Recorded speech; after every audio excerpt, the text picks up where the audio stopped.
So today we're yet again, this is our fourth time together with Sue Elvis, which much means that we like you, Sue. And one of the last time we talked, we actually talked about, instead of us asking you a lot of questions, that we should kind of lend the mic to you.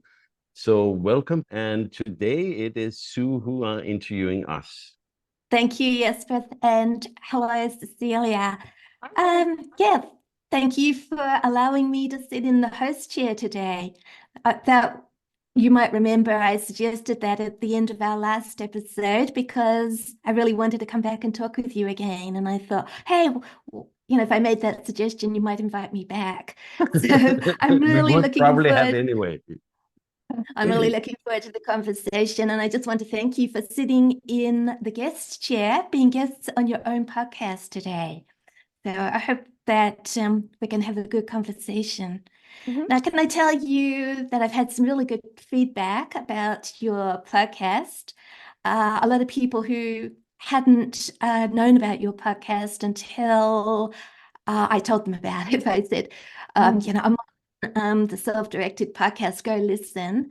And now you've got a lot of new fans. And the one thing that keeps coming up is the reason people like your podcast is, well, obviously because of you, but because they're conversations and you're so willing to listen. And you're not sort of telling people this is how it is, but you're willing to explore a topic and you listen carefully. And I get the idea that you're willing to share your opinions, but you're open to hearing other people's and maybe changing your mind about a few things down the track. I don't know. I'm always like that. I like to listen and to see if there's run it through my mind a while, think on it, and see if I need to adjust my beliefs or my ideas about unschooling. And so I think that's what people love is that our conversations or your conversations with anybody, they're exploring a topic, going deeper, and everybody's listening carefully to each other. But the other thing I think is that you're very, very interested in people and you make us the people, the guests, feel very welcome and as if you haven't got anything better to do today than sit in front of your camera here and find out more about the people you've invited along on your podcast. And you really want to hear what we have to say. So I would just like to know how your podcast came into being. Did did you sit down one day and think, oh, look, everybody else is podcasting these days. This is the way to actually communicate and to join the bigger conversation. We must try podcasting. So how did your podcast come to be? So I think you should answer that question, but can I just say thank you for the overwhelming feedback? Feel a little humbled and grateful. Wow. Well, okay, I will release the episode at some point. What episode? The one I never aired. So Don't do it. I might do it. So what the reality is that Cecilia and I, as many people, have talked about, hey, this unschooling thing is interesting and podcasting is we are listening to a lot. It could be a fun way of sharing. And after many, many years of going down the path of unschooling and parenting, we believe that we still have stuff to explore, but also that we might have picked up something along the way that we could share.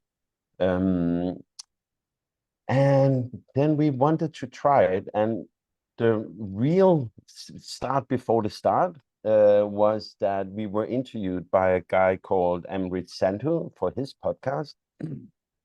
And after the podcast, we talked about, oh man, it could be fun to start a podcast. And he said, yeah, but he gave the same advice as everybody else, more or less. You need to set a date. You need to record 10 episodes because if you are to do this, you have to commit. and you should really do it. And if you're two people, it would be a good idea. And I was thinking about it and like, okay, yeah, it could be cool, and nothing happened. Then one day I saw an interview, because besides parenting and unschooling, my other big interest is marketing, which is the line of work I've been doing for 25 years.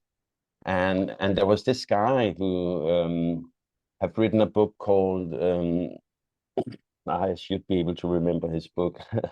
One of them is called Hook Points. It's a book. It's a book about marketing, and the other one is called From 0 to 1 million followers in 30 days, and he talked about how he leveraged social media and ads to grow his following. And he's very much a marketeer, but he had some interesting points. And what he said in that interview was actually, I say yes to whoever invite me for a podcast. And then I was like, okay, let me try to write to him. And then he said yes. And then I was so unprepared, and I was like, okay, now I need to do it. And I recorded the first episode 0, but just me, not me and Cecilie. And I was so nervous, and I was sweaty, and just insecure on so many levels, that we decided to not air it, even though he gave some really good advices for people about how they can leverage marketing to get their message heard by more people.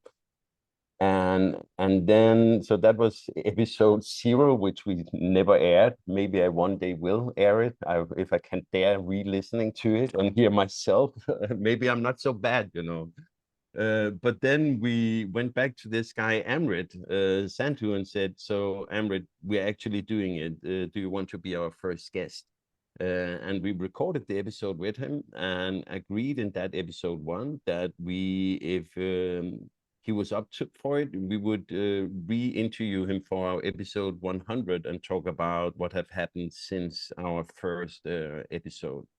And now I think this might be episode 74, 75 when this comes out, and the podcast is out in more than 100 countries now, which is kind of fun.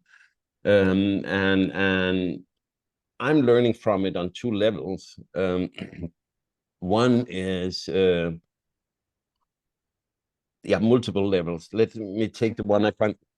Yeah, please do. Then I have this afterwards. It's because it seems like there's a shift now. You're saying something other than where it comes from. Ah, yes. And I have a little tiny good I'd like thing to say, yes. Because what I imagined you would say when I gave the talking stick to you is we'd had some in conversations about how we enjoy being part of culture.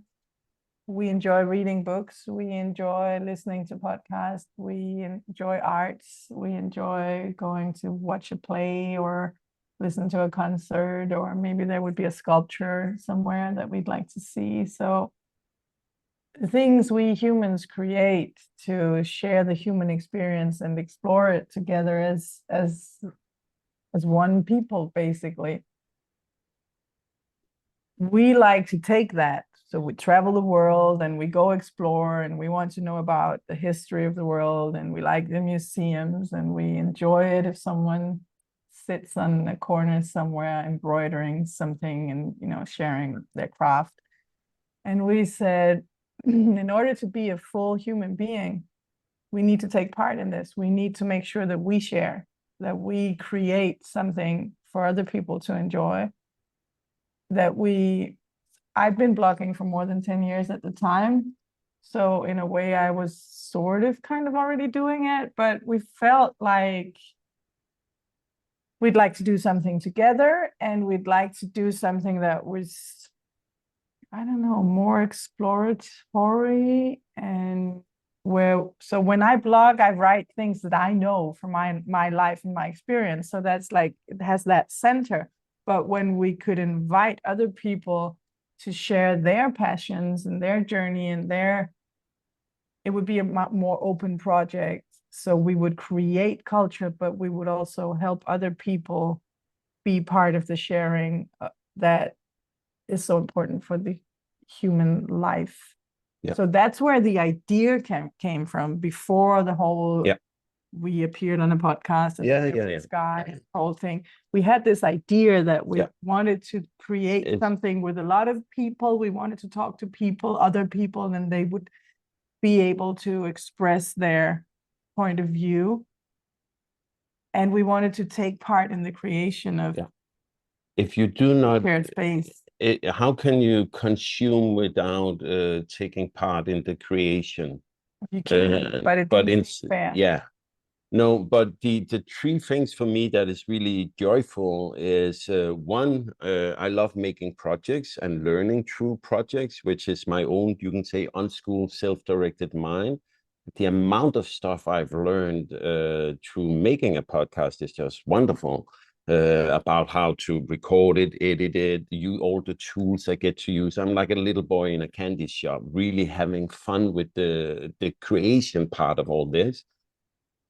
But what is really interesting is as we invite people and do not just talk among ourselves, as some people who have a podcast would do, what happens for me and Cecilie is that it gives really good inputs into our life. I read books Cecilie have read years ago when we are about to interview someone, and we get new, deep impacts in our life and ideas that link us with us, where we reflect on them over time. And in our life, we are like, oh yeah, okay, you remember this, that one person said 1 year ago, and we was like, still working with that idea and that concept. So I think as just basically a couple, it has given us a lot of great time together. And the third thing I really like is how often are you saying to yourself and the people you're around, hey, let's sit down, let's have a conversation where we're actually so focused on the conversation and is trying to explore a subject, as you say, that we kind of believe someone else would maybe be interested in listening along. Because a lot of everyday chit chat is cool, nice, wonderful, but it is not the same deepness. And I, in my life, had missed the longer, deeper conversations, and that hole is fulfilled with making the podcast. So a long answer to a short question, and it might be that the whole way today, Sue. No, I find it really interesting, Jesper, that you haven't published your first episode and that you said you've learned a lot along the way. Now, when I started podcasting, I was really quite happy with my first episode. I thought, wow, I've done it. I've gone out there. I've learned how to do it. My mic wasn't very good, and the quality of it of my podcast has improved a lot since my first episode. But I thought, wow, I sat down and I did it. I recorded an episode, I got it uploaded. It was on Apple. Well, it was in iTunes in those days, and anybody could listen to it. And I felt so proud of myself. And then my kids listened to it and they said, Mom, you're not using your normal voice. You're using your other people's voice. And all of a sudden I got self-conscious about the whole thing. And my confidence went really down. And I thought, I've got to go and delete that episode. What will people think? What if people criticize me? And then I said, no, it was my daughter, Sophie.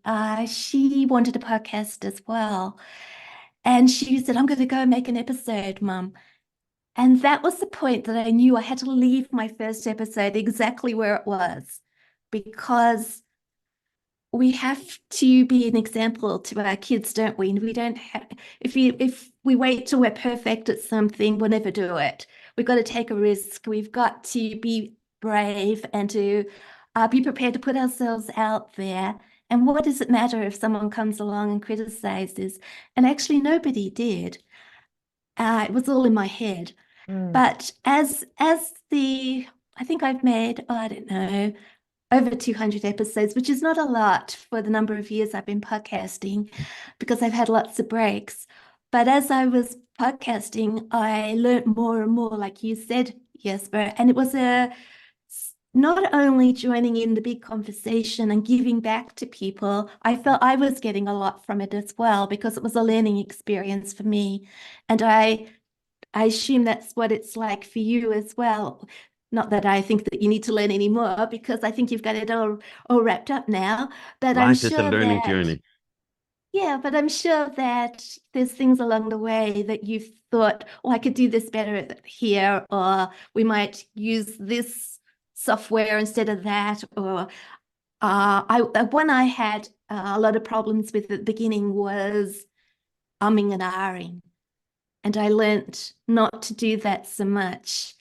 But you two, you're together and you're having a conversation together. I wonder if that's more relaxing, puts you more at ease than it would. Well, I don't always record by myself. I sometimes record with my daughter, but I've made loads of episodes by myself. And so I sit down and I talk to myself. So do you find you said you do this together, and it's an experience, and you learn together, you talk about it together, but you're comfortable in each other's presence. So I think you must be well ahead of somebody like me who sits down and, yeah, just talks to themselves, and it feels a bit strange at times. Yeah, I'm not sure I would be able to do that. I think we could do it without guests. No. No? I don't think we could. I think, well, maybe we will mature at some point. But it's a conversation, and we have talked so much. We don't to sit in the expert chair so much.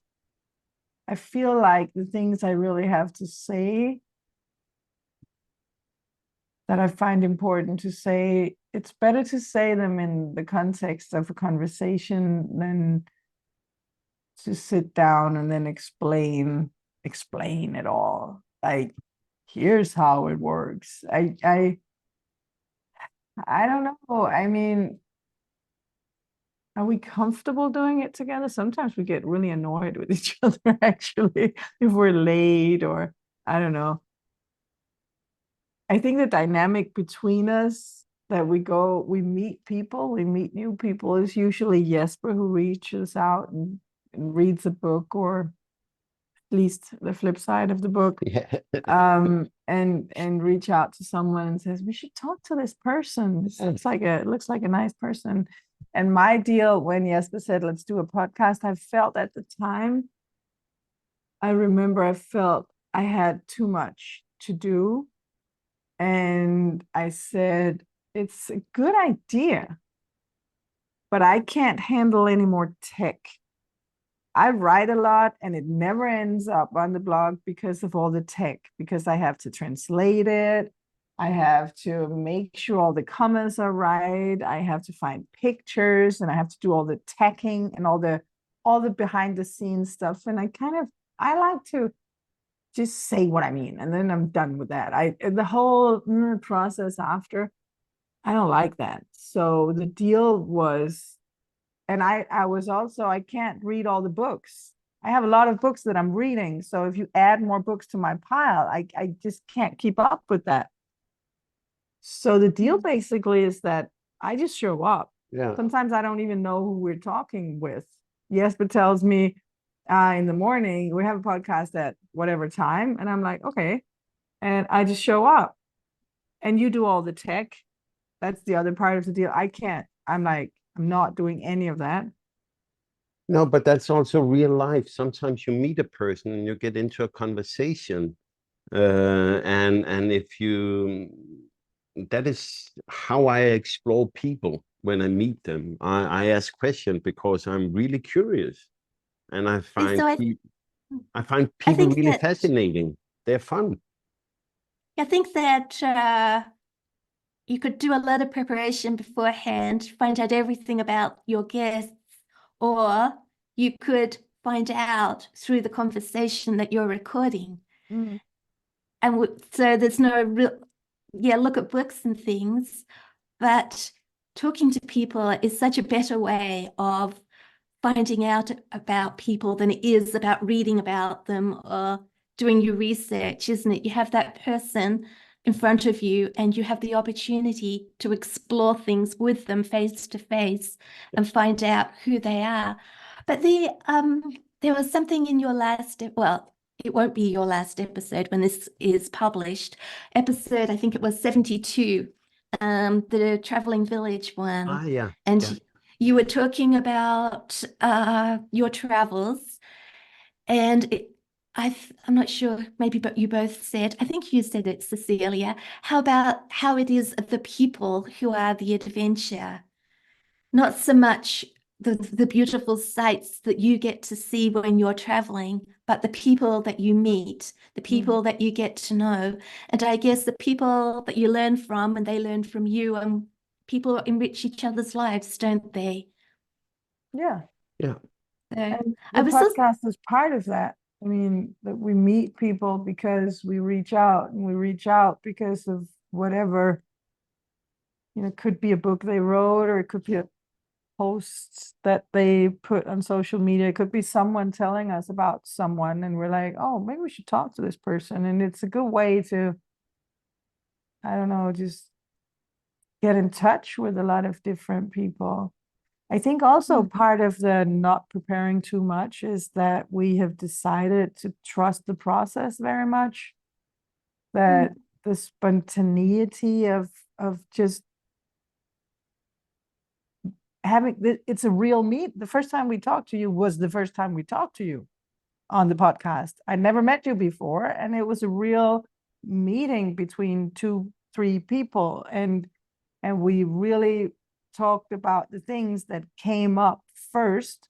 Whereas had I read a few of your books and a lot of your blog and prepared and written down a lot of questions, or had I had a standardized question sheet that some other podcasters have, and they do amazing, but it's just not me, with the same questions you ask everyone, and then you explore that, there wouldn't be this, what's top of mind for you, what's top of mind for me, and there's so much more energy in that, in my experience. And these conversations, they seem very chaotic, but they always arrive at a point where something very interesting and relevant shows up, like in the center of it, and then we start spinning around it, and then we cut it because I so that it remember doesn't the become first, too long. Yeah. the first time you invited me on your podcast sometime last year. I remember saying, oh, yes, I'd love to do that. And then I sent you an email saying, do you have a list of questions that we're going to be talking about, a list of topics?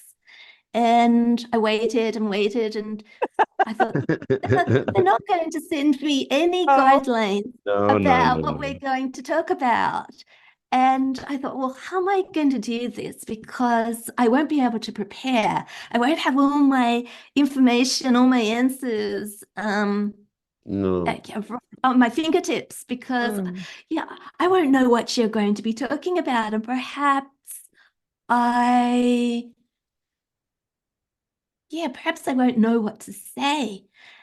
And then, but since talking to you, I don't, especially the last episode that we recorded together, I don't know what episode that was. Oh, was it 70, 71? I have Anyway, no idea. I think it was last 71, that we were talking about how we don't always have the answers and how that's all right. But the confidence to come and talk to people in a conversation and not have the answers and be able to say, I don't know. What do you think? Let's talk about this together and try and work it out. Or it's a new way of doing things, I think. I say the new way. Most of the podcasts I listen to are that format that you've just explained. Set questions. The guest is prepared. The host works his or her way through the questions. And I think this is why your podcast is a bit different, and why it's a breath of fresh air. As you said, it's spontaneous. And we're learning together as we chat. And that's sort of a reflection, I think, of the conversations that we have with people in the real world. Well, I say the real world, not via technology, face to face, and even around the dinner table with our families, is the way we learn, by chatting and expressing an opinion, listening, accepting that opinion, asking questions, and just exploring without shutting people down or saying, hey, I don't agree with that. And And Yes. I also think that asking the question, being open to question everything, basically, and being on this exploratory journey, I don't even expect to find answers. That's not my goal. I find perspectives, ideas, models, strategies, options. And that's what I'm juggling walking through life. I think if you try to put yourself in the expert chair, and also from the interviewer's point of view, if you think you have all the right questions lined up, you lock yourself into one position. You think you know what you're exploring. You think you know what's going to happen when you open that box. You think you kind of know what's in there. And you expect from the person answering the question that they also know exactly what to unfold and how to unfold it and the conclusions. Here is how it is. And that basically puts all of us in a position of stillness. We don't move.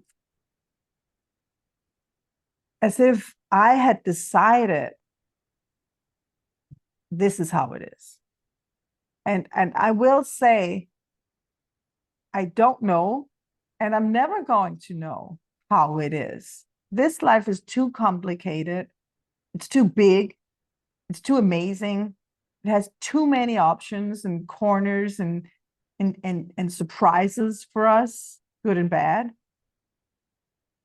So if I think that my strategy or perspective or philosophy is right, this is how it is, then I position myself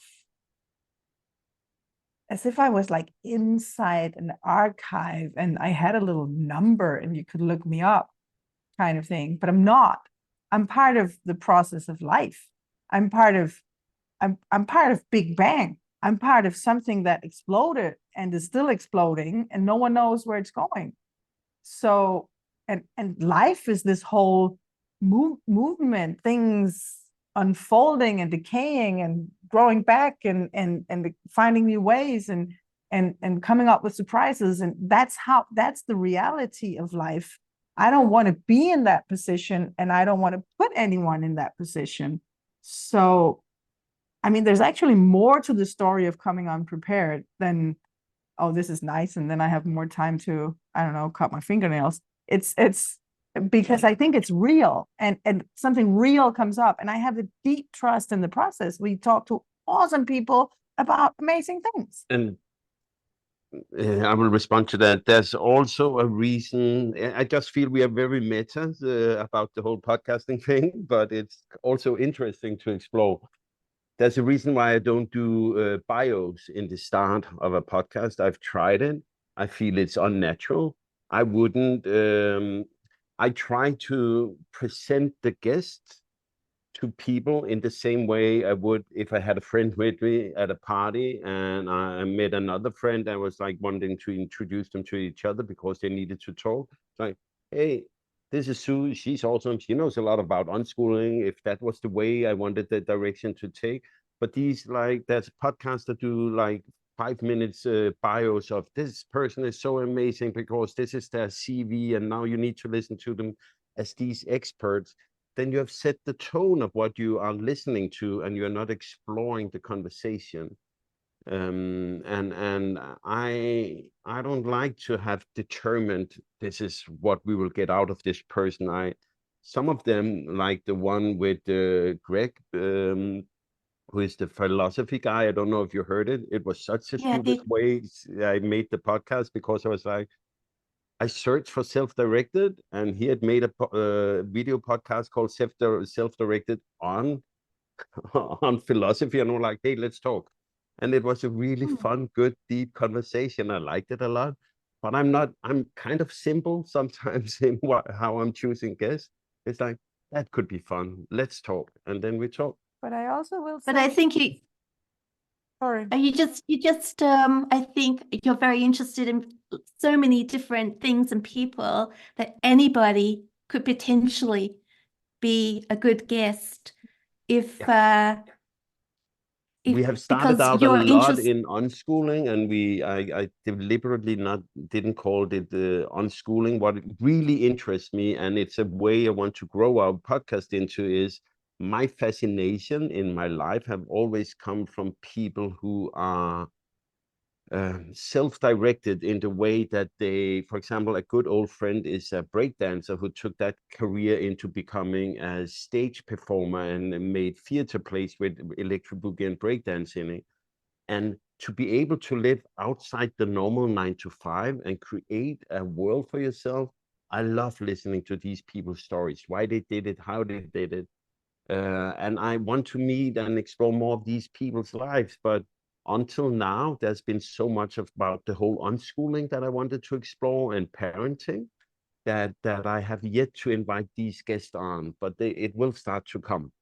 So, but after 70 episodes, I'm almost done in exploring the unschooling. I think we'll keep talking about unschooling though. Yeah. I also wanted to add to the thing about not doing the bio that I feel like it's a trap that we can easily fall into to talk about accomplishments. To be like, here is whatever person, he wrote 9 books on pottery and he made $1 million and have 7 children and walked across whatever country on his hands or whatever. And it's all these accomplishment things.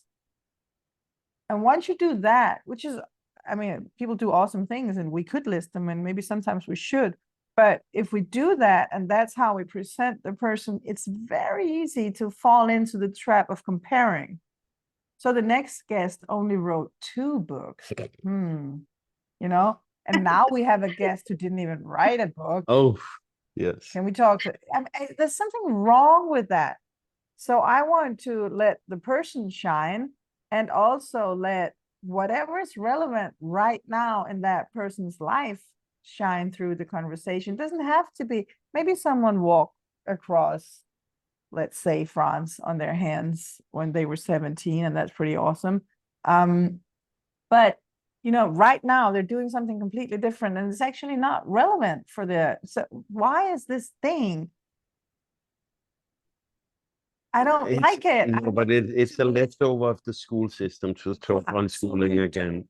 Thing we're like listing the Yeah. accomplishments. You are only accomplishments.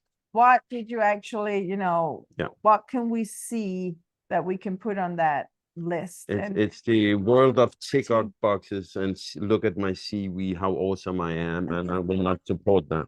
That's not who I want to meet either. I want to talk to a person. Yeah, another Also, walking curriculum. I like how you were talking about giving back and helping. I think it was in that episode about the traveling village. And Jesper, you were just saying earlier in this episode about how you want to be part of the, I'm putting in my words, but not just consuming, but giving back to the community, and to, I guess it's just being part of the conversation again, the bigger conversation. Instead of just listening, you want to actually join in. And I find a lot of people on the internet only listen. And in some ways, I find it frustrating that this is the way life has become, that people tune into their computer and I can't see them, and they'll read everything that I've read, or they'll listen to things that I have recorded. And I will invite people to become part of the conversation, but most people won't. Most people would just click on, read quietly, and go away. And it is frustrating sometimes because I think we all need some feedback, or we all need to talk to people. We need, otherwise I sometimes feel I'm talking to myself, and I think, well, is what I'm doing actually useful, or I'm just sitting here talking to myself? And this is what you've got uh, instant connection with Yeah. your audience. But apart from the guests talking to you, do you get much feedback, like from social media, emails, other people telling Not you? not a lot. People are not big feedbackers, No. actually. But then sometimes you meet people and they're like, "Oh, I've heard your podcast," and they like it. And sometimes I'm like, "Why didn't you write anything? I was sitting here waiting to be petted a little." No, I'm okay with that. For me, it's the conversation. And I hope that it can help facilitate the dialogue between people. So yes, please send me some feedback. I love the love. No, but besides that, no critique, only love. I How do don't you want to grow as a decide? person. How No. do you decide what you're going to do? Because I was looking at all the things that you're involved with. Now you've got all your, I suppose, work things that are earning you an income so that you can live this lifestyle of traveling. But you've also got social media accounts, blogging, podcast, YouTube channel. And I could be wrong, but I thought I saw a post from you quite a while ago, and you said that you couldn't keep up with everything and you were going to concentrate on the podcast. Is that true? Did I get that right? This was quite a long time ago, last year Yeah, no, I sometime. can't remember all the different things we do and say and mean. Cecilia at one point wrote a daily post on social media in the whole of 2023. 23, I was sharing every day as Yeah. an experiment, and It was I remember, yeah, I read some of those, Celia, and I remember one of them you said, I don't know what day of the week it is anymore. And you said that writing about it every day, it was all that kept me flowing. on track with what day it was. That helped. Yeah, it does. It did. I didn't know this morning either. I had to ask someone what day of the week it was. I very often don't know. No. So the YouTube channel is basically just the podcasts now. Yeah. We don't do anything of that. I find it also, I mean, we could talk about that a little bit.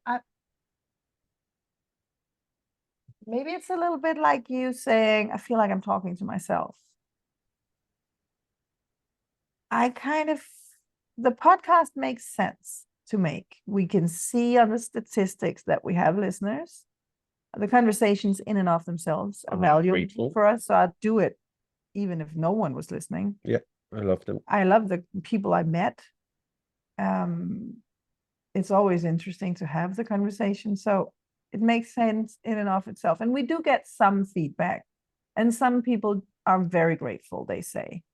Also, the other podcast that I'm doing with the ladies only on unschooling, there's a lot of good feedback. People really feel they enjoy it. So it makes sense. I suppose every time I get one email, there'll be 100 people out there feeling the same. They just don't tell me. Yeah. With the other projects, there are many things we could do with our time. But the question is, what's more important? And what creates value that's actually valuable? And at the moment, I'm sort of contemplating. I would like to do all these things, but then please give me some extra hours to do them. I mean, if I could do them without spending hours, I'd do a lot of things. Yeah. But I feel like so I'm in the process of writing a book right now. It's been 6 months. And yesterday, what I was writing about was how the hours fly in this weird way. Maybe it's the summer here in Scandinavia. We have daylight almost 24/7 right now. And it seems like every time I sit down we live in a huge house with some friends. There are lots of places to sit down and write. Every time I do it, something happens. Every time. Someone's hungry. Someone needs to talk to me about something. A piglet runs away. something, all the time. And somehow for 6 months, I kept up with working on this project every day. No, 5. Because it gives you something. And then for the last month, it seems like the hours are just like, they're like clouds. They like go away. We have dinner at 10:30 in the evening because I don't know how it happens, but it happens. And then I wake up at 6 anyway, after sleeping 4 or 5 hours because of the light or because of whatever. I don't know why, actually. It goes on and on. So yes, I feel like I have to focus. I have to let go of a lot of these projects, or at least like leave them hanging until maybe somehow I can complete them. Right now, we do the podcast. We do that consistently. It actually comes out every week. And I work on the book more or less consistently. I've been writing quite a lot of blog posts, but they're just not online because I can't be bothered to do the tech part. And the other things, I just find the offline reality so much more important. If one of my teenagers come and sit next to me and say something, it could be whatever, you know, what I dreamt or hi mom, I'll totally shut it off, the other thing. I mean, I'm just not, nothing is more important. And so the hours evaporate because spending them with the children, and now that we're back in our home country, so we also have a lot of friends and family that we haven't seen for a year. There's a lot of catching up. There's a lot of social life. And it is more important. So I don't do the things that I could do. I have another perspective and answer on it, on how I choose projects. For me, it is primarily curiosity. When I was 16, I wanted to make a movie, and I made an amateur feature film that went to the local cinema and stuff, and that was a great learning journey. Then I was misled to believe I wanted to be a movie director for some years, but what I really, really deep in my heart loves is learning by doing projects. And I made an animated film that went to festivals all over the world, and it was really fun to learn how to animate. But when I learned to animate, I kind of was like, it wasn't fun to do anymore. Later in life, I became an editor-in-chief of an online youth magazine, and that was really fun for some years until I mastered that. Then I met Cecilie, and life happened, and it was wonderful. And at some point, I met an old friend I've been to a European Film College with, and he was writing children books. And I was like, oh man, I want to write children books. And he said, well, why don't you? And so I did. And then I wrote 18 books for the beginner reader. But what happened was when I started self-publishing, and then they got into by a big publishing house, and then I was finished with it. Because now I've proven to myself, I learned all the stuff I found important about it. I learned how a book works. I know I can open it, that stuff, but how do you actually support the beginner reader with an illustration and all these things? When can you make a cliffhanger in a book? All these things I find fascinating to learn. But when I was officially approved as an author of these children books, it wasn't really fun anymore. And then I went on to some new stuff. And the fun thing about the podcast, now I've learned to make a podcast. I've learned to get it out into the world and all these things. So the text part of it is not so interesting anymore, but the talks are still interesting. I still learn from every conversation we are on to explore something. And work-wise, I'm so blessed that I get to do more or less the same. I look at projects and I'm saying to myself, I would love to work on this project. So now I, for example, is helping the Gordon Newfield with his the marketing of his courses, and it was based on, I saw his work and was like, this is important. I would love to help with that. And then through working with it, I deepen my knowledge of all he's doing. So for me, it is like, what can I bring to the table? Oh, yes, but you know something about marketing. Then I bring that to the table. And what I get out of it is partly a salary, but it's most of all the things I learn on the side by working with the content. And I find that really, really blessed that I, in my professional life, can more or less choose projects where there is a learning goal for me in them, with so I get a new and deeper and better understanding of the world, because I am motivated by constantly learning new stuff. I like learning new stuff, but I can't be bothered to do it on my own. I mean, the most of the books I've read the last year is because we invited a guest on the podcast, and I was like, maybe I should read that book. And I loved that process. But could I pick up the book without me having a goal in front or something? No, I couldn't. So I figured out to work with my laziness in a productive way. So if there's a project, there's a direction, and I'm ready to learn stuff. Well, I've always got something, I'm always looking for new things to learn myself. One of my favorite ways to spend a free day when I haven't got anything else to do is to explore the App Store and download various apps and get free 7-day trials and see what they all do, like AI generate image generators, or I'm just trying to think of some of the things, video editors, photo editors, all sorts of things I've tried. And then I decide whether after 7 days, I usually cancel my subscription. I've been satisfied with what I've learnt from the app. A few of them I've kept, but not a lot. But when you were telling me, Jesper, about your AI images, and I just thought, yeah, that's the sort of thing that I love to do. Sit down and work on something and see where it goes. And yeah, always looking for something new to learn about.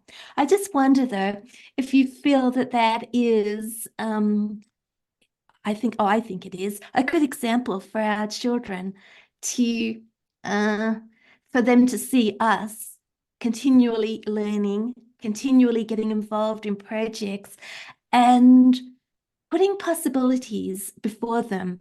Like when I was talking about when I was making my first episode of my podcast, my daughter was watching and she said, "Hey, I could do that." I remember the first time I did wrote a novel for NaNoWriMo, and I told my kids what I was going to do, and they said, "Oh, we could do that." And then when I created my very first blog, all my girls came around and said, "Show us, Mum, we could do that." And so it's sort of like uh, it makes learning within the family, it like everybody just learns. There's everybody has their projects. It's just a natural thing to do. And I'm just wondering whether your family has any joint projects you work on. For example, a few years ago, we all worked on making music videos together and put them up on YouTube.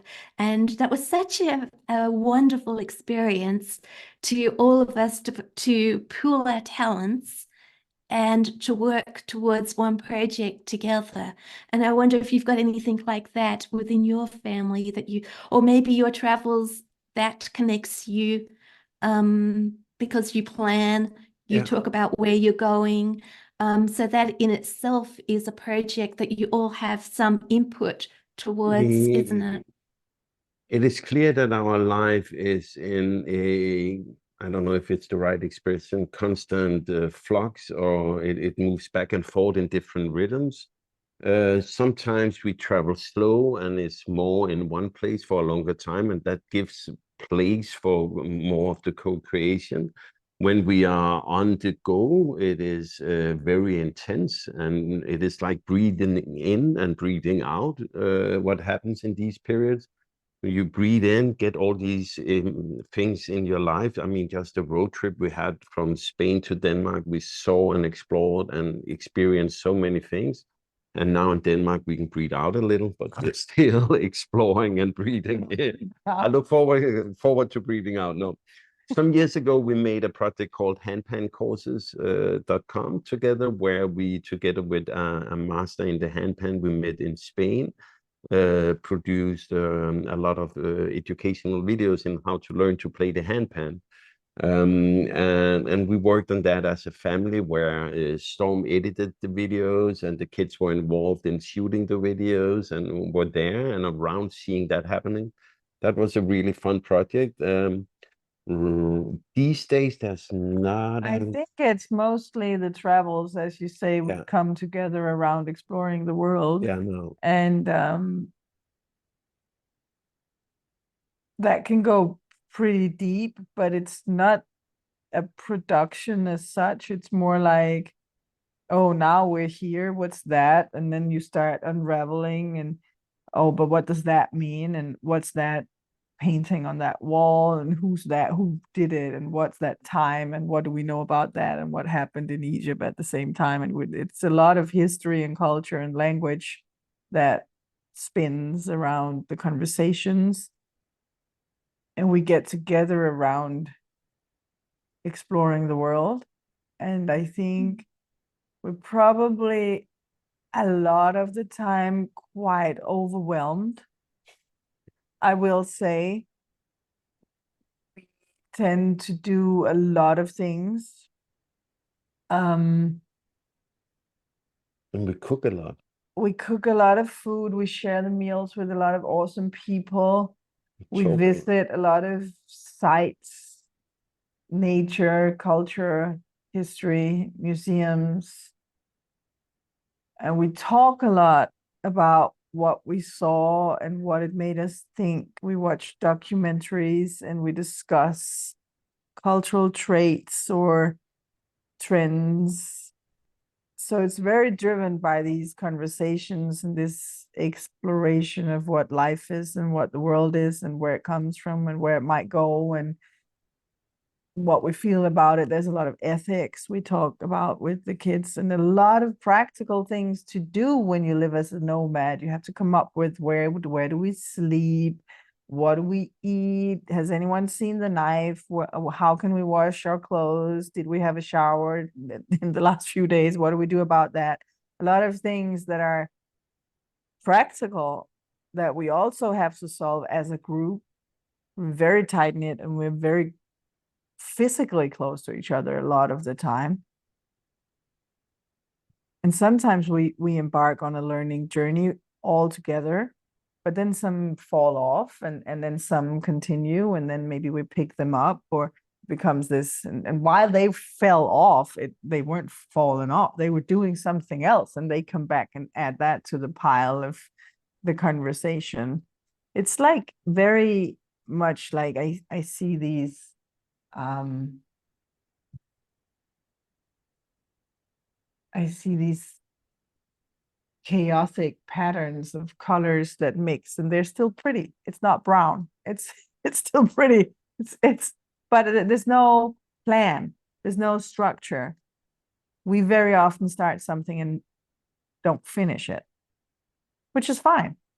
Because when the energy has left the project, we were reading the last Shakespeare one we read was, I think, maybe it was just Romeo and Juliet. And they actually got really annoyed with Romeo. The kids. He's such a brat. Like, he's such an idiot. Yeah. He's so stupid. He's actually insane. And pretty full of He's himself. full of himself. Yeah. We can't have it.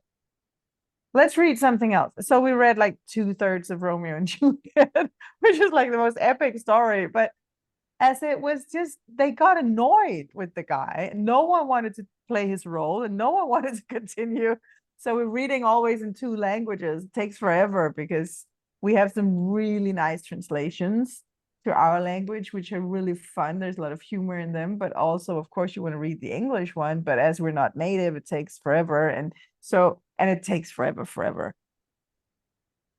And I find that's fine. That's fine. I don't take pride in completing things. I want to be where the energy of life is. I saw your Shakespeare books in one of your reels, inside, I think, your vehicle, on a shelf. And I thought, oh, well, Shakespeare, because Shakespeare's one of our passions. We've read most of them. And yeah, we didn't like Romeo either. We thought it was, everybody goes, oh, what a sad story. And we just think, oh, what stupid ending. You know, they're really more of a comedy rather than a tragedy. But you're right that we have had some wonderful conversations leading off things like Shakespeare, and then they lead on to other things in our own lives. And we've learned so much by just having conversations. We've talked a lot in our episodes together about drinking coffee and sitting around the table and just connecting and having conversations. But I wonder, we're not world travelers, and maybe there's people out there that would like to do what you're doing and are wondering about such things as legal requirements. Are you free to do whatever you like and not have to answer to anybody? So we had to answer to an education department in order to keep our kids at home. And not everybody does have to do that, but everybody in Australia does. Now, because you travel, are you residents of the world without having to answer to one particular country? There's many ways to do it. If you want to live in a country, then you need to follow the requirements around the educational system. As we are from Denmark, it's quite easy, as homeschooling is super allowed. Super allowed. It is in the constitution. It's very simple. There's no debate. It will not be removed. I think so. We can say what works for us, but it doesn't work for 95% of the audience. How anyone would do it legally around their children's education is dependent on where do you come from? Where do you legally live while you travel? What are your plans when you're coming back? Are you coming back? All these things, they are so individual that we can't give any solid advice. The best advice we can give is that you really need to figure out what you actually want to do. Do you want to part-time travel? Do you want to full-time travel? What is the future you see for your children? And then you need to read a lot of laws, understand a lot of requirements. It is not necessarily easy, so people need to look up for themselves and understand all the rules there are. I mean, the rules are so different. In Germany, you can get put into jail if you don't put your kids to school. In Sweden, also very strict. Denmark, you can homeschool, but the rules are also changing, and it's everywhere different. This weird mix between right now. I think also you have to think about, so all this freedom that we talk about when we talk unschooling, it sounds really nice. And I think, we have to pick our fights. If I had to sit my kids down and teach them math, let's say, in order to preserve the rest of the freedom, I would do it. I would just do it. I would tell my children, it's not that I find it very important, but if you do this, we do it together, then we get all this freedom. And this is just how it has to be. Like, it's just like all the other things that life throws at us that we have to do that might not be our first choice. Sometimes it's just like that. Sometimes we plan on a beautiful walk in the forest, and then the temperature drops by 10 degrees and starts raining.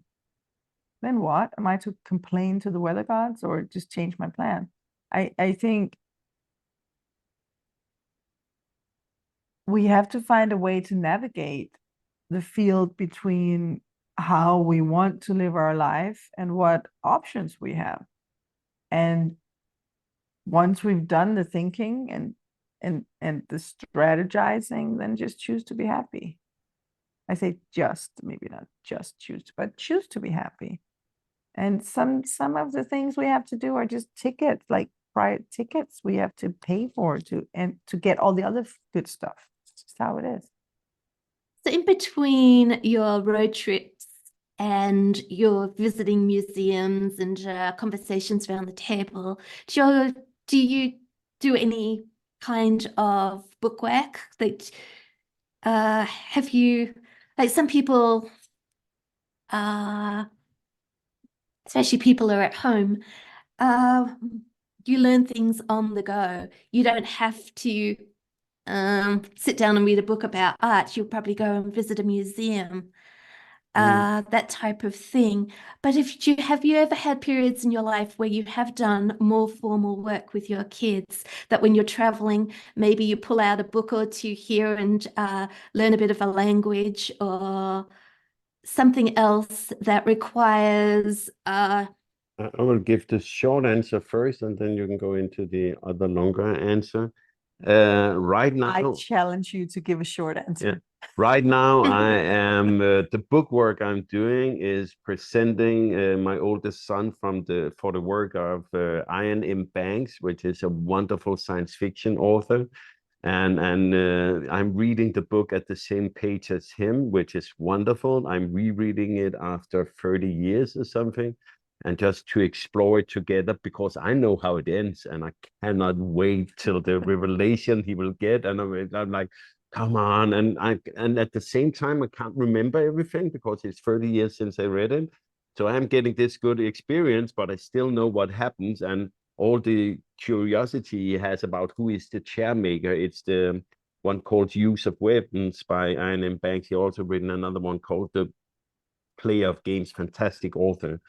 And I know how it ends, and I just cannot wait till he's there. And we are like halfway in the book now, and it will be really good. But you probably meant more scholarly kind of book work. And there well, I was thinking about Cecilia was saying how you gave up on Romeo and Juliet, Yeah. but you were all sitting around reading it out loud together. How do you decide on something like that? Do you invite your kids and say, hey, would it be good fun to sit around here and read Shakespeare together? And I wonder if there's other things like that that make their way into your days when you do have the time to pursue them, because if you're on the road, you won't have time to sit there and read Shakespeare together. You'll be doing far more interesting things out in the real it's a world. combination. Shakespeare is fun and interesting. Yeah. I will just, But you could go and see a play. I mean, I'm we thinking just did last week. So no, did? Yeah, there's a wonderful There's theater a company. thing about the way that we live. We've gotten this question quite a few times, and if I can skip the first year of fumbling around and finding our legs as homeschoolers, where we thought we had to sit down in the kitchen table and play school. So let's skip that and look at how it looks now, and has been looking for 5-8 years. The fun thing is, whenever we stop, if there's a moment where we're actually not in a museum or on a road trip or visiting someone, talking to people, exploring a mountain, going for a hike, all these things, whenever there's a pause, the luxury that our children want, the free time, the play time, is what other people call school. So what they come up with is, should we study the Line of Kings of England? Or, hey, what about we read another Shakespeare play? Or, hey, can we learn about quantum physics? Or, hey, I want to speak French. How can I do it fast? I want to be fluent next week. Like, so it's not me. It's not like I come with this. Now we have to read some Shakespeare because that's important. Some of it comes from your curiosity. For example, right now there is a lot of curiosity around Vikings, because we have our good friend Berkeley road tripping with us for 4 months, one of our children's friends. And then you have all of you gone down who was the different Viking kings, and we are visiting these stone monuments in Denmark from the first Vikings. So visiting stuff in real life often spark a curiosity that is dive deep to in books when you come home. It's true, but at the same time, so if you have a, like, now I'm saying standardized things and it might not be exactly fair, but bear with me.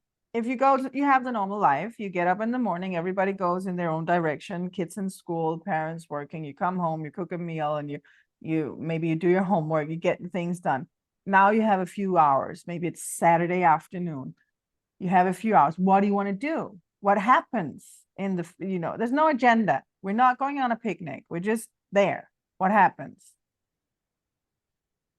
I don't know what happens in people's homes, but I don't think that they pull out math or that they come up with, let's read some Shakespeare. I think they're tired. They might be a little burned out from the pushing of the academics down the throat of them in the school system. What happens in my family when we stop is what looks like education, always. It just happened in the US. We had some change of plans and we ended up, because we did already buy the ticket back to Europe and it was non-refundable, and suddenly we had 3 weeks because something was canceled. And we didn't really, well, anyway, we ended up in a house. It was a very comfortable, beautiful, lovely house. And we said, yes, please, we'll borrow this house. But there was nothing to do of things that we like doing. So we sort of started breathing and just, we had all this time at hand. And the kids just started on all kinds of educations. One of them, like, really, I want to do this at university. How do I get to the point where I can apply for university? How can I, what am I? Where's the French book? Can we buy it right now? I want it. Can we do an Amazon Prime thing? So this was what happened. And it wasn't me pushing it. Actually, I was pretty tired. I was like, can I just sit on the balcony and look at the birds and write my book and drink some coffee? So I'm not making this up. This is, of course, they sometimes hang out and play video games and The basic, whatever, read novels. But what comes up is this book work. So when you ask the question, do you sometimes sit down and do book work? It could have been understood by the listener as if it comes from me if I just said, yes, we sometimes do that. That I would go buy a math curriculum thing and I put it in front of the children and say, let's do this now. And that's not how it works. It comes the other way around, that for them, especially our oldest son, he gets really annoyed if too many days in a row, there's no space for him to study math. He's like, can I please? but I also, on the long scope, I see a different kind of learning lust grow in a child from around their 14, where a lot until that is playing, and then it becomes more academically play, you can call it, exploring in another way, where you explore through play when you're younger, you explore through books and studying when you get older.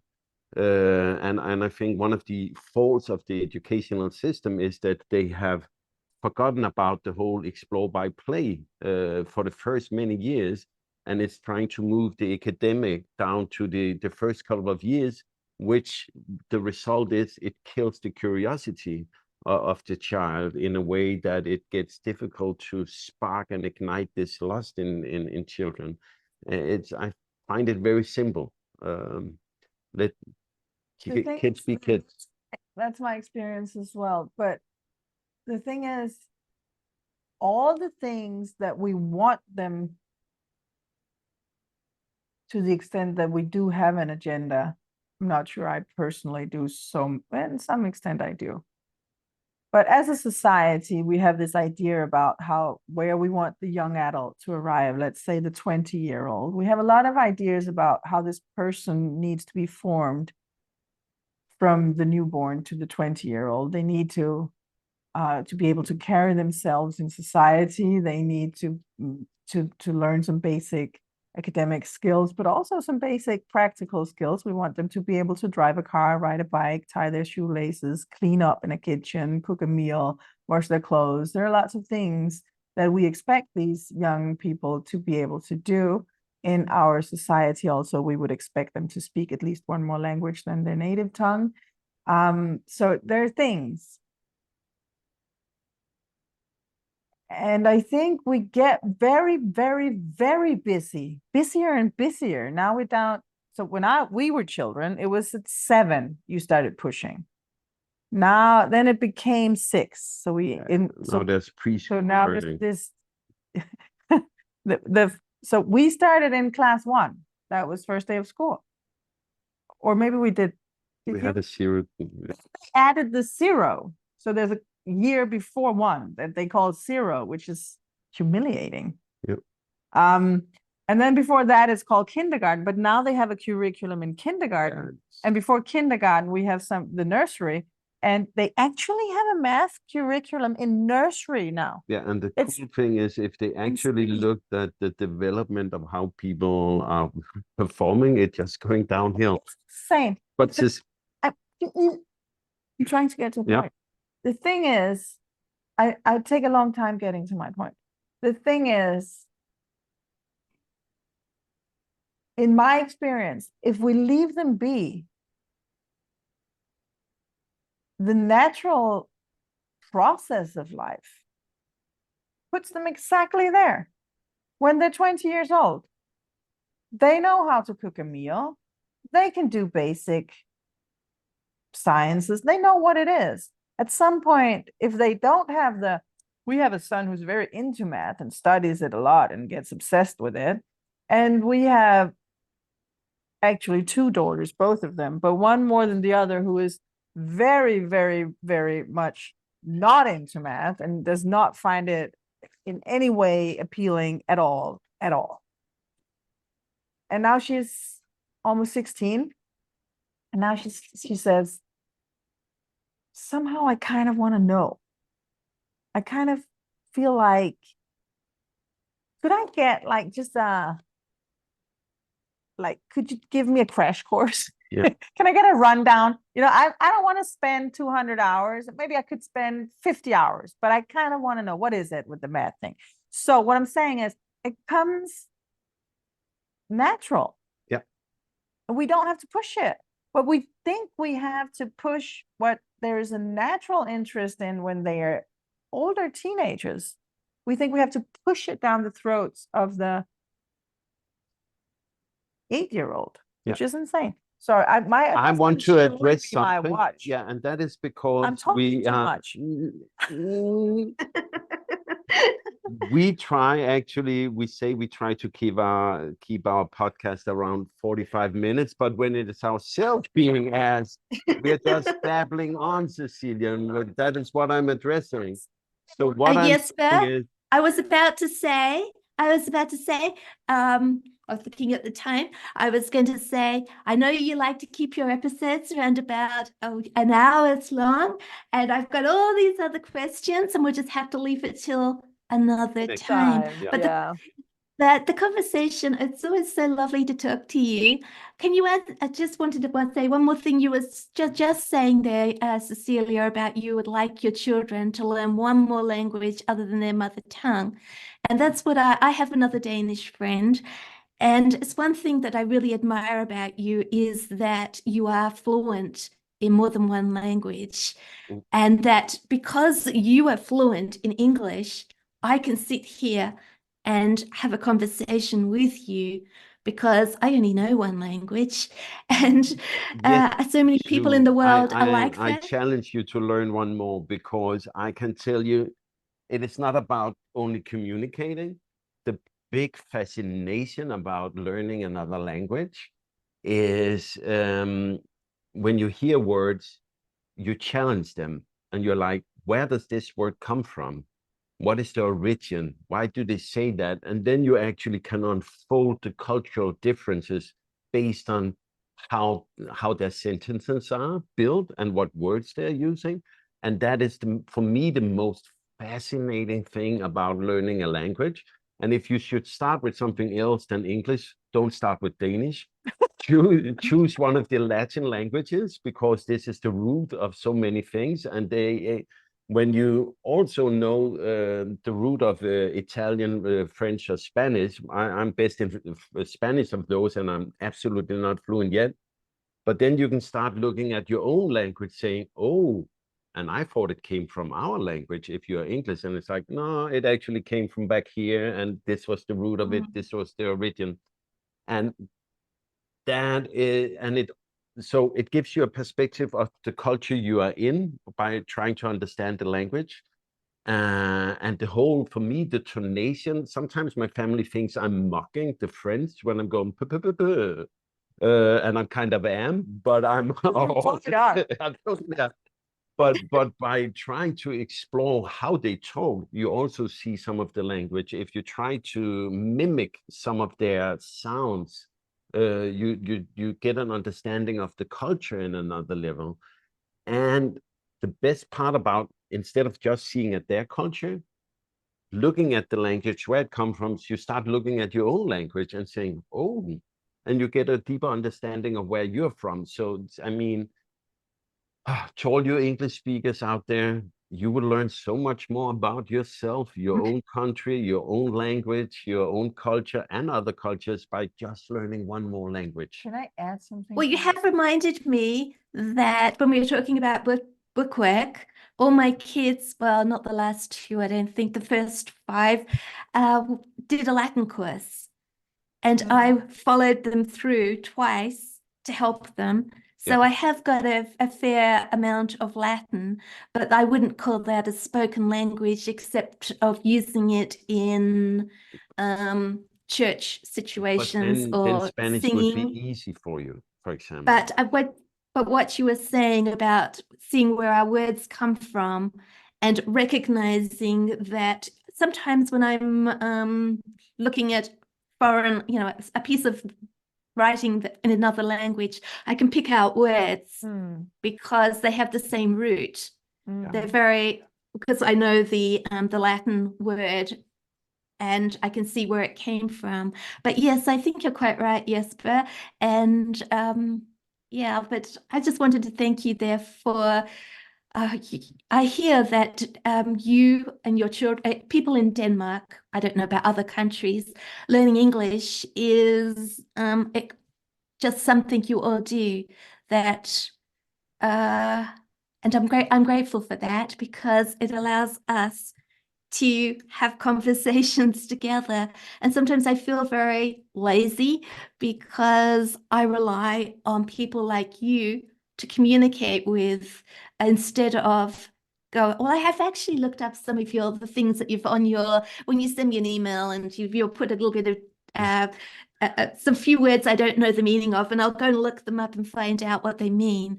But on the whole, I'm relying on your knowledge in order to be able to communicate with you and to share and to be part of the conversation, share ideas and things. So yeah, I'm really glad that you know more than one language. Just quickly, how many languages do you know? And there's a difference between knowing, being able to understand what is being said, and being fluent or fluent-ish. For me, Fluent-ish? I can communicate in, I would say, all of the Latin languages, maybe not Portuguese. Not Portuguese. I can understand Portuguese. I speak fairly good French and Spanish. And then there is, well, I can survive in German. Yeah. But that's not like I speak it. I understand a good chunk, but I don't speak, I'm not comfortable speaking it. And the Swedish and Norwegian languages. Scandinavian languages, those are easy.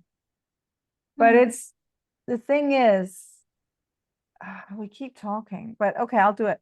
The thing is, we have to learn languages. You don't. So it's not being lazy. It's a question of, if you come from a culture where less than 6 million people speak your language, and you can see another country from the beach, and you grow up going, if I would drive anywhere for more than 5 hours, I'd be in another country, they would speak another language. My country borders, I can't even say how many languages. If you count the Baltic Sea, which is our borders, we have Russia and the Baltic countries and Poland and Germany. We have England, we have the Scandinavian languages, we have Finland, an impossible language to learn. And my grandmother was Swedish. My grandparents lived in Brussels, where all languages are spoken all the time. I mean, there were so many languages when I grew up, all the time around me. My dad speaks, I don't even know, maybe 9 languages. It was just,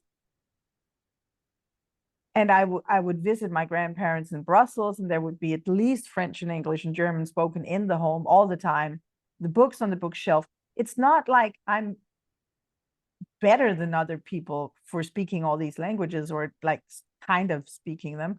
It's because I grew up with the need, and I grew up with the languages. They were there all the time. And we don't dub things in Denmark. So when I would watch a movie, it would be in the original language and I would have the subtitles, but you hear it. That's a cheat sheet to learning a language. You hear it and you read it in the 2 languages. So you're actually absorbed in watching the movie, but subconsciously you're learning to speak French. Yeah. That just happened. And I'm not sure how many languages I would speak if I grew up speaking English, because you can speak to so many people and you can kind of expect them to maybe understand your language. So why would you go through? We have this American boy with us now this summer, and we spend some time here in Denmark, and we speak Danish, obviously. So sometimes, even though he's around, we'll speak Danish to each other. So he hears the language all the time. He didn't speak a word of another language when he came, except for some. But he, you can count in some languages. I'm not saying he did, but he didn't speak a second language. And it's very clear to me that now that he's immersed in someone speaking another language, he's picking it up. He's not trying to. It's not a project. There's no reason to learn to speak Danish. But yet, the little things that, of course, there are many reasons, but in a way, it's not very efficient. If you're American and if you want to learn another language, then start with Spanish. 12% of the population are Spanish speakers. I mean, it doesn't make sense. But I see how the brain works. That's where I'm going at. The brain works like that. We want to communicate with each other. We find words and languages interesting, and we try. It's just a natural process. Just like we get wet if we immerse in water. Yep. We learn languages when we immerse in language. So we get very good at English in Denmark because the English language is there all over. We just arrived now with a non-Danish speaking person, and it's true that after they're 10 years old, they speak English. Yeah. All of them. There's not as Cecilie said, there's not a lot of reason to learn to speak Danish. There is H.C. Andersen, our big some and we have some authors, and for me, for example, I have an old wish I will fulfill in my lifetime, which is one of my most favorite authors. It's called Stefano Benni, and even though it's translated good, I'm like, I need to be able to read it in Italian to understand every little detail, because he's so fun. He's so, yeah. So at some point I will learn to read Italian just to read him. The advantage of you speaking English, and you were saying at the beginning of this podcast that this podcast reaches about 100 different countries. Yeah, that's but why. I imagine that within those countries, everybody is listening to you in English, and I guess that is the most popular language that you can record in to reach the maximum number of people. Yeah. So as your stand-in host today, I think that maybe I should round up, and I should thank you for being my guest today on your own podcast. But I would like to invite everybody to go and once they've listened, to go and write you a comment on YouTube or social media, and let you know what a difference you're making in their lives, and to give you a bit of encouragement to keep on recording this podcast. Also, I noticed that you have some buttons on your website, Buy Me a Coffee, and you've got a Patreon account. So if people would like to support you in a practical way, not just with words. They could, make a donation to your fund, and then you help, because it costs money to produce podcasts, doesn't it? Oh, And to yes. blog. And I think a lot of people think that things we do online are free. It's free to use, but it's not free to produce. And that's one thing I found, is that especially when you're a creative person trying out new things and trying to give the best, find the best ways to communicate what you would like to say to people, you go looking for software, apps, all sorts of things to do a good job, and they all cost money. So yeah, I'd like to say, go over to Patreon, the Conrad family, or buy Jesper and Cecilia a coffee, and if you haven't got any money, then it just doesn't cost anything to spend a few minutes writing them an encouragement comment. So I'd just like to thank you for letting me sit in this host chair. I have really enjoyed our conversation today. Oh, I've got other things I could have asked you, and no doubt we're going to continue being friends, and I'll find out more about you. That's what friends do, isn't it? Yeah. We're always continually surprised, and there's always more to find out about our friends. We never get bored with our friends. There's always something surprising, unexpected, or whatever to learn about our friends. So thank you so much for joining me for this conversation today. It was fun. It was fun, and I hope it wasn't too long. Well, that's your problem, Jesper. It's on your account. It's nothing to do with me. No, that's all. Thank you, Sue. It was fun. Thank you. Thank you so much.